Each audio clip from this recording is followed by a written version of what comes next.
Fate is determined on a singular step taken by one scene as special. Once the major pieces are in play, it's set in stone and destiny no longer plays a factor. Their path will come to fruition no matter the outcome. Will you walk the edge or fall from the peak, risking it all?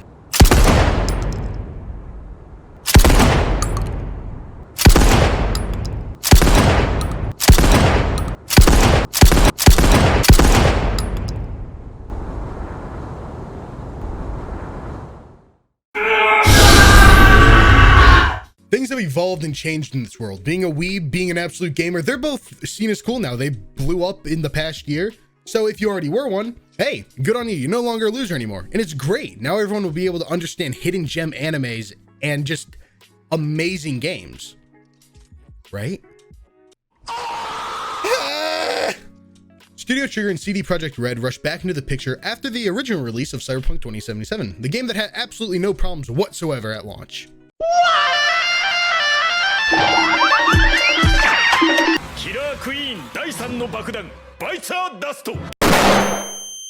Bursting forth by making Cyberpunk Edgerunners, an example of beautiful punk anime you just do not see anymore. It's a no holding back, classic, gory, fun, profanity ridden bloodbath of a show, with surprisingly a very lovely and deep story. Trigger's animation, even with being able to let their imagination run completely wild and insane, there was a limitation of having to be set within the gritty, warped, twisted world that Projekt Red made, forming Night City. And it's with being set in this world it starts to show why this anime is taking over like a virus from when I tried to download Newgrounds hentai back in the day. Being able to show what the world of Cyberpunk can bring in amazing stories, the variety of dense lore everyone has in the world, from a simple passerby to a big bad boss level character. Everyone has a reason for being in this city, and what their stories are, only one can fantasize about. And it shows that when time isn't rushed by people too impatient to wait for a game that would have been better with a few more years of development, it can just be amazing. Trigger gave us a heart-wrenching, emotion-destroying story of one slightly dysfunctional group of characters closer than family, and one of the most irritating, cocky antagonists who sells chicken and meth.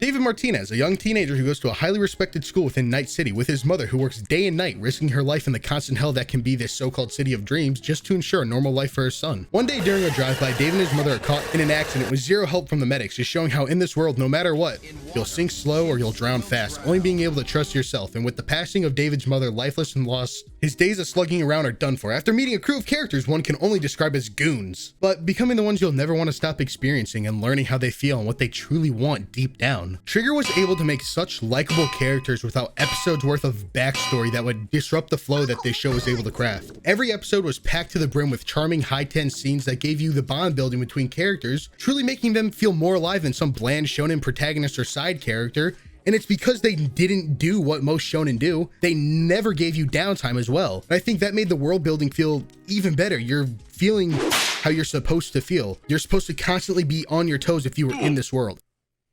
Main, the rough father figure who's always going to be there to lead you on the right path, even if he's dealing with his own problems. Kiwi, the cool kid who's always going to give it straight to you about how the world works, no matter what. David, the eager, driven teen with, let's just say, some less than legal tech who wants to prove you can change your fate in this world filled with others who simply follow on a leash that don't have dreams or people to fight for. Healer, an absolute tech nut horn dog who doubles up as someone who would be your best friend, ready to have the best of times. Doria, the #1 mother figure here to whip you into shape. Lucy, the girl who wants to leave it all behind just to experience peace with the person she loves, where deep down she knows there will never be such a thing in this world. Rebecca, the one girl— David, you're fucking the one girl who— dick psycho. The Dick. one girl who's like one of the bros and was able to take the internet by storm with not even having that many lines of dialogue. Fuck. That's something Edgerunners excels at. Even without deep soul-searching dialogue, through animation alone, you can tell true rage, love, and despair. The opening cinematic for this anime has been something I simply cannot stop watching. Time after time, you can tell the direction and feel of what the team working on this project was trying to capture tooth and nail.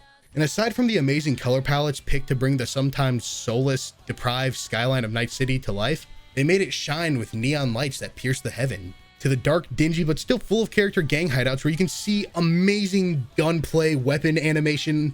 It's just so good. To nightclubs where you can just smell what it's like to truly be there. The animation is so good. You're getting enthralled in every little area, trying to get a glimpse at anything you can see just to understand how much character was put into these areas. Along with the animation, the music isn't one singular type. In Cyberpunk as a series, the whole world has somewhat meshed together more than it already has in real life when it comes to music. In this world and small pockets throughout, it allowed for the music team to truly just say fuck it and experiment with anything. Hard rock, J-pop, rap, funk, R&B, the whole catalog for every type of music. And it's such a refreshing feel from the generic opening anime soundtracks like Fighting the Bad Guy and the one that they save for the last episode that's always gonna hype you up. But this show, Cyberpunk Edgerunners, has amazing track after amazing track. They pick so many good songs for this. And from the full-on just music that's playing during an action scene from background noise, it makes the world truly feel bigger than just what's around the characters at that moment in time. None of it sounds generic.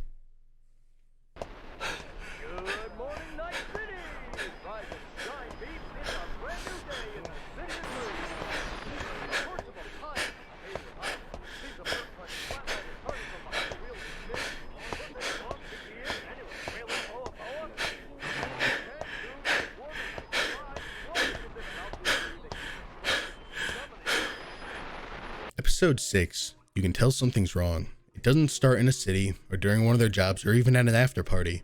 Nothing feels right. The atmosphere is uneasy and tense. The fight against fate is a common trope in anime. The main character fights against their so-called unchangeable fate and then they, well, go and change it. It's the other side of that trope that's not explored too often, even though this is what comes for many. And what precedes is a 16-minute mind-warping fever dream of one person's fall and them coming to accept that this was always set in stone no matter how they try to fight against it. Many might have been able to predict the whole episode just from how it starts, and that's fine.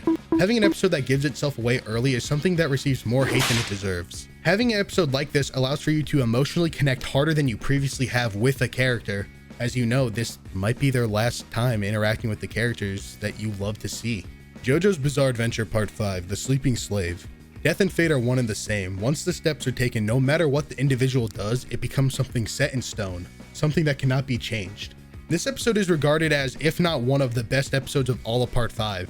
It tells you 3 major character deaths, and that's what makes it better, watching them beforehand fight against their fate that they know can't be changed. Edgerunners has 2 of these episodes shown differently, and each time it's ominous and makes you constantly feel heavy and weighed down by the pressure of impending termination. If the character thinks they are special, or if they are, it will come time for them to understand because of this fact, they must embrace that in this world you can be special, but with standing out, their path will be warped and torturous, as people will constantly think highly of you and expect pure greatness even when you're down to your last drop of life. And since the day of becoming special, with a purpose greater than them, deep down they always knew this would be the edge that they walked. Edgerunners has been one of the best animes I've seen by far this year, and since its release it's skyrocketed the game's player count, people streaming it, artwork, and it's given back the hype that many had taken from them when the game released very buggy and glitched. And it just truly goes to show how one amazing thing can change everything.